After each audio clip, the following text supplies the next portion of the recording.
Hello అండి, అందరికీ good morning. అందరూ ఎలా ఉన్నారు? బాగున్నారా? మేము కూడా చాలా బాగున్నామండి. చూసారు కదా, టైం వచ్చేసి 4 అయితే అయిపోయింది అనమాట. ఎర్లీ మార్నింగే లేచా. ఇప్పుడైతే ఇదంతా బుక్ చేసి శుభ్రంగా ఇదంతా కడిగేసి ముగ్గులు అయితే పెట్టుకోవాలన్నమాట. ఎర్లీ మార్నింగ్ 4 అయింది టైము. పురుగులు అరుస్తున్నాయి, చూడండి ఎంత సౌండ్ వస్తుందో.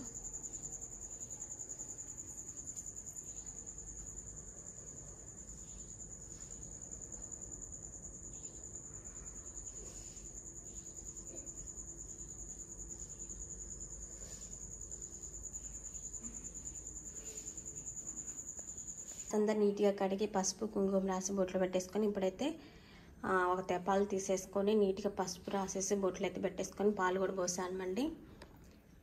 మీకు మీ కుటుంబ సభ్యులందరికీ ఉగాది పండుగ శుభాకాంక్షలు అండి. పాయసం అయితే చేస్తున్నా అనమాట. పక్కన బియ్యం కూడా కడిగి పెట్టేసుకున్నా.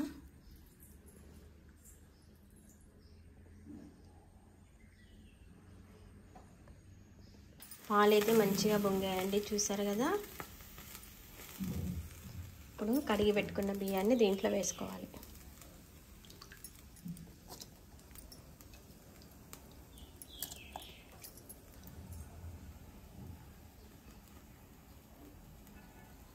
ఇటు పక్క ఒక 2 స్పూన్లు నెయ్యి వేసి జీడిపప్పు, బాదం పప్పు, కిస్మిస్లు అయితే వేసానండి. కొంచెం నెయ్యిలో అయితే వీటిని బ్రౌన్ కలర్ వచ్చేంత వరకు వేయించుకోవాలి.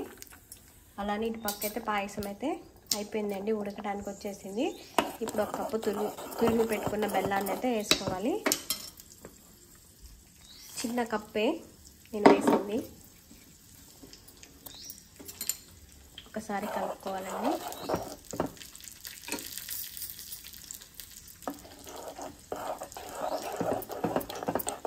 ఒకసారి ఇలా సన్నటి మంట మీద ఒకసారి ఇలా కలుపుకున్నాం అనుకో, బెల్లం అంతా కరిగిపోతుంది. తురిమి వేసుకోవటం వల్ల ఏంటంటే బెల్లం త్వరగా కరుగుతుంది, గడ్డలు ఉండలు లేకోకుండా.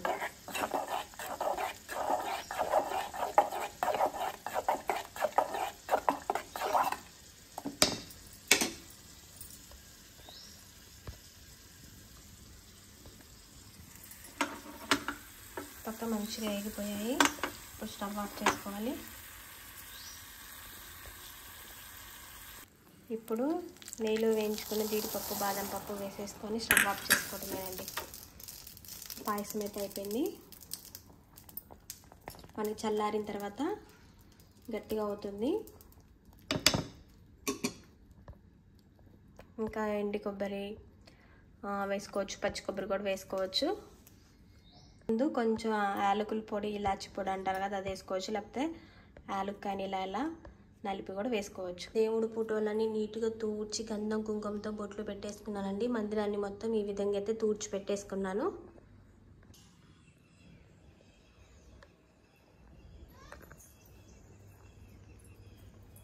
ఇలా అయితే తెల్లవారుజామున లేచి ఇదంతా శుభ్రంగా కడిగి ముగ్గులు వేసేసుకొని గడపకు పసుపు కుంకుమ రాసేసి ఈ విధంగా అయితే గడపను కూడా అలంకరణ అయితే చేశాను అన్నమాట.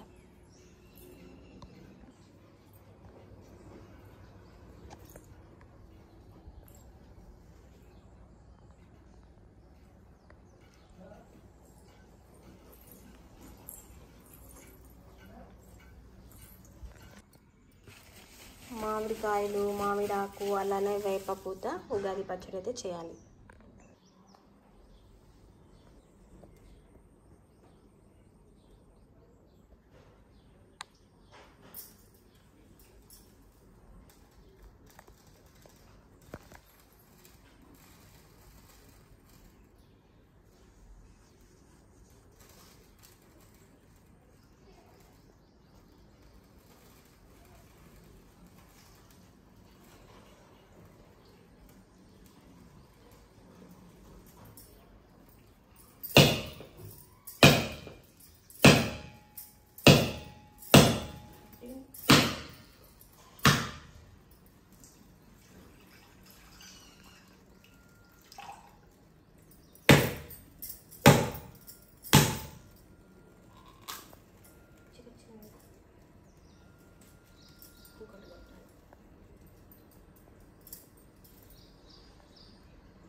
హలో అండి, అందరూ ఎలా ఉన్నారు? బాగున్నారా? మేము కూడా చాలా బాగున్నామండి. ఈరోజు అయితే మా అమ్మ బొబ్బరి గారెలు అయితే చాలా బాగా చేస్తుంది అనమాట. మా వారికి చాలా అంటే చాలా ఇష్టం, రోట్లో చేస్తే చాలా ఇష్టం. మా అమ్మ చేతి బొబ్బరి గారెలు అంటే చాలా ఇష్టం.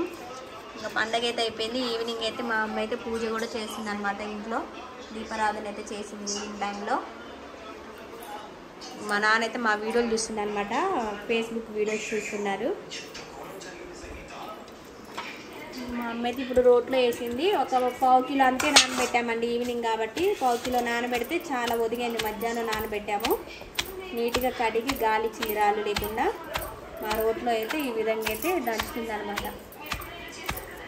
ఈ బొబ్బరిగాయలు రోట్లో మిక్సీలో కన్నా గ్రైండర్లో కన్నా రోట్లోనే బాగుంటాయి. ఇటైతే టీ అయితే పెట్టానండి, చూసారు కదా. పాలల్లో ఆల్రెడీ వాటర్ అయితే కలిపి గిన్నెలో పోసేసుకొని ఓ 4 స్పూన్లు పంచదార, ఒక 4 స్పూన్లు టీ పొడి వేసుకొని సన్నటి మంట మీద టీని మరగనిస్తే మనకి టీ అనేది చాలా చిక్కగా టేస్ట్గా ఉంటుంది. కొంతమంది డికాషన్ పెడతారు, మా అమ్మ కూడా డికాషన్ పెట్టేసి టీ పెట్టిద్దండి. కానీ అది కొంచెం నీళ్ళగా పలుచగా ఉండదు. ఇలా పాలల్లో నీళ్ళు కలిపేసి మనం కాగబెట్టేసుకొని ఫ్రిడ్జ్లో పెట్టుకున్న పాలని అమ్మటే తీసేసి టీ పెట్టుకుంటే టీ అయితే చాలా చిక్కగా బాగుంటుంది.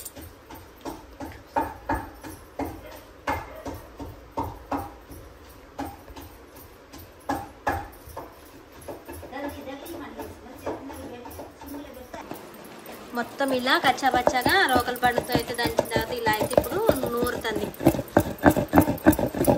ఏ పచ్చళ్ళు అయినా రోట్లో నూరుకుంటేనే పచ్చళ్ళు టేస్ట్ ఉంటాయి. మా అమ్మ మళ్ళీ రోట్లో నూరిన పచ్చడి తాలింపు వేయదు. తాలింపు వేస్తేనంటే టేస్ట్ పోయిద్దంట. గోంగూర పచ్చడైనా, టమాటా పచ్చడైనా, చింతకాయ పచ్చడైనా కూడా ఇలానే రోట్లో నూరేసి డైరెక్ట్గా తింటుంది, తాలింపులు అస్సలేదు. ఇంకొక 4 రోజులు అయితే మా చెల్లి వాళ్ళు కూడా వస్తారండి, వాళ్ళకి కూడా హాలిడేస్ ఇస్తున్నారు. ఇక అందరం ఇక్కడే ఉంటాము. మా తమ్ముడు పిల్లలు, మా చెల్లి పిల్లలు, మా ఆడపడుచు వాళ్ళ పిల్లలు కూడా వస్తారు. ఇక మేలో అందరికి సెలవులు కదా, ఇక్కడ ఓపెన్ ప్లేస్ ఉంది ఆడుకోవడానికి.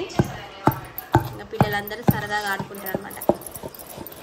ఇలా మొత్తం మరీ మెత్తగా కాకుండా కొంచెం పలుకులుగా నూరుకుంటే మనకి గారెలు అనేవి, కొబ్బరి గారెలు అనేవి చాలా బాగుంటాయి.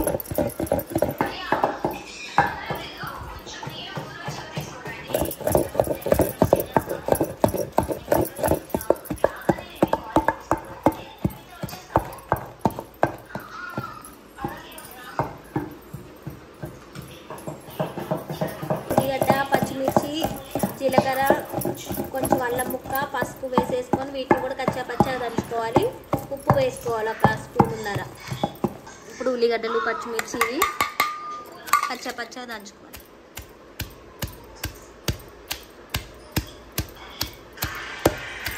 అయితే స్టవ్ వెలిగించి కళాయి పెట్టేసి ఆయిల్ అయితే వేసానండి. ఈలోపు ఆయిల్ వేడైద్దని ఉల్లిగడ్డలు, పచ్చిమిర్చి కచ్చాపచ్చగా నూరుకున్న తర్వాత రుబ్బి పెట్టుకున్న పిండిని కూడా ఒకసారి వేసేసి మొత్తం కలుపుకోవాలి. చేతితో కలపడం కన్నా ఇలా రోట్లో వేసి రుబ్బుకుంటే మొత్తం పిండి త్వరగా కలిసిపోతుంది. ఒక స్పూన్నర అయితే సాల్ట్ అయితే వేస్తున్నాను. అటు పక్క మా నాన్న వీడియోలు చూస్తుంది, ఫేస్బుక్ వీడియోలు చూస్తుంది అనమాట. మా నాన్న దగ్గర టచ్ ఫోన్ లేదు, చిన్న ఫోనే ఉంది. ఫేస్బుక్లో వీడియోలు బాగుంటాయి అందరూ చెప్తున్నారు అంటే నా ఫోన్లో పెట్టించాను. ఆయిల్ అయితే వేడైందండి. గారెలు అయితే మా అమ్మ వేస్తుంది, చూసారు కదా. మొత్తం అయితే రుబ్బేసుకుంది. కొంచెం ఉప్పు సరిపోతే ఉప్పు కూడా కలుపుకుంది అనమాట. ఇలా క్లాత్ మీద పెట్టి అయితే వేస్తుంది అనమాట. ఇంకా సెలవులు ఇచ్చిన తర్వాత మేము కూడా మా అమ్మ వాళ్ళ ఇంటికి వెళ్ళేసి 2 రోజులు ఉండొస్తామండి. మా అమ్మ వాళ్ళు కూడా పొలం పనులకి వెళ్తున్నారు, ఇంటి దగ్గర ఉండట్లేదు. అందులో ఒకటి మా పిల్లలకు కూడా ఎగ్జామ్స్ అయితే అయిపోలేదు. ఇంకా త్వరలో మా చెల్లి వాళ్ళు కూడా ఈ నెల లాస్ట్లో వస్తారనమాట పిల్లలతోని. అందరం సరదాగా మా అమ్మ వాళ్ళ ఇంటికి వెళ్ళి ఒక 4 రోజులు అయితే ఉండేసి వస్తాము. తర్వాత ఇక్కడికి వస్తారు. మా తమ్ముడు వాళ్ళ పిల్లలకు కూడా సెలవులు ఇవ్వలేదు. మా చెల్లి వాళ్ళ పిల్లలకు కూడా ఈ నెల 22nd ఉందంట హాలిడేస్. మమ్మల్ని పండక్కి రమ్మన్నారు కానీ యోధ చేతికి కొంచెం నొప్పిగా ఉంది, ఇక రానులే అంటే మా అమ్మ వాళ్ళే వచ్చారు ఈరోజు పండగ రోజు, ఉగాది పండగని. గారెలు అయితే వేస్తుందన్నమాట.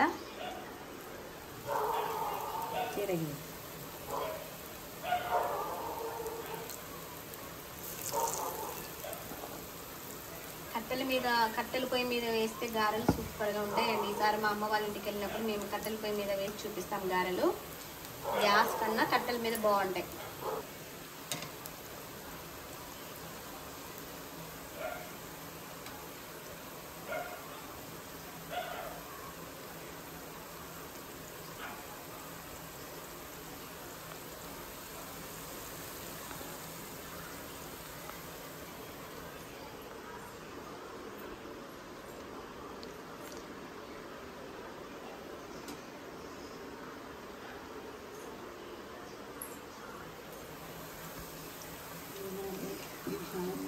అయితే మొత్తం తీసుకోవాలండి. చూసారుగా 2 వైపులు తిప్పేసుకున్నాము.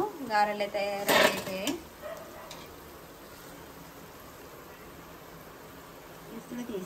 ఇంకా నైట్ నానబెట్టుకొని మార్నింగ్ రుబ్బుకున్నట్టయితే మనకి రోట్లో రుబ్బుకోవడం వల్ల పిండి అనేది ఒదుగవుతుంది, బాగా పొంగు వస్తుందండి. సోడా ఉప్పు ఏమి అయిపోయినా సరే మనకి గారెలు అనేవి బాగా పొంగుతాయి. పెసరు గారైనా, కొబ్బరైనా, మినపగారైనా. మేము ఇందాకే నానబెట్టాము, 2 గంటలకు నానబెట్టాము. ఇప్పుడు టైం వచ్చేసి 6 అవుతుంది. అయినా కూడా పిండి అయితే బాగా బురుసు వచ్చింది. మన గ్రైండర్లో రుబ్బుకుంటే ఎలా పిండి ఒదుగవుతుందో అలా ఒదిగైంది.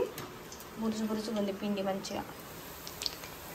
రోట్లోనే నూరుకుంటే మంచిగా ఉంటుంది. అసలు ఎప్పుడు మిక్సీలో పట్టలే కదమ్మా, రోట్లోనే రుబ్బుకోవాలి. ఏ పిండి ఎంతైనా గంటైనా రోట్లోనే రుబ్బుకోవాలా. మా చిన్నప్పటి నుండి మా అమ్మ ఎప్పుడు అసలు మిక్సీ వాడదండి. ఎప్పుడో ఒకసారి ఎందుకు మా చేతులు నొప్పి వస్తాయి మిక్సీ వాడంటేనే వాడిది. లేకపోతే దోసపిండి అయినా, ఇడ్లీ పిండి అయినా, గారెలకైనా రోట్లోనే రుబ్బుకుంటుందండి. ఓపికగా రుబ్బుకుంటుంది.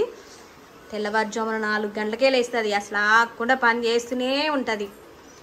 ఉదయం వచ్చిందా కొద్దిసేపు కూడా కూర్చోలేదు. చింతపండు చిక్కు తీసింది, మళ్ళీ అటని ఇటని గిన్నెలన్నీ కడిగేసింది, ఇల్లులన్నీ ఊడ్చేసింది, మళ్ళీ పని చేస్తూనే ఉంటుంది. ఎంతైనా అమ్మే కదండి. మనం చెప్పకముందే ఇంట్లో పని, ఆడపిల్ల పని చేసుకుంటుంది, ఒక్కతే చేసుకుంటుందని చెప్పేసి హెల్ప్ చేస్తుంది అమ్మ. మనం ఆ పని చేయమ్మా, ఈ పని చేయమని చెప్పకముందే మనని అర్థం చేసుకొని చేస్తుంది. ఎంతైనా అమ్మే కదా.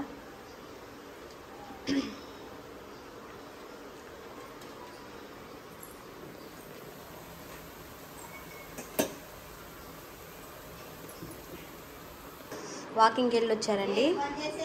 నేను వచ్చి పని చేస్తాను, తిన్నాను, పని చేస్తాను. పొట్ట తగ్గాలని చెప్పి నేను పోతే మళ్ళీ రాని గాజులు పెట్టాను. ఎలా ఉన్నాయి బొబ్బరి గారెలు?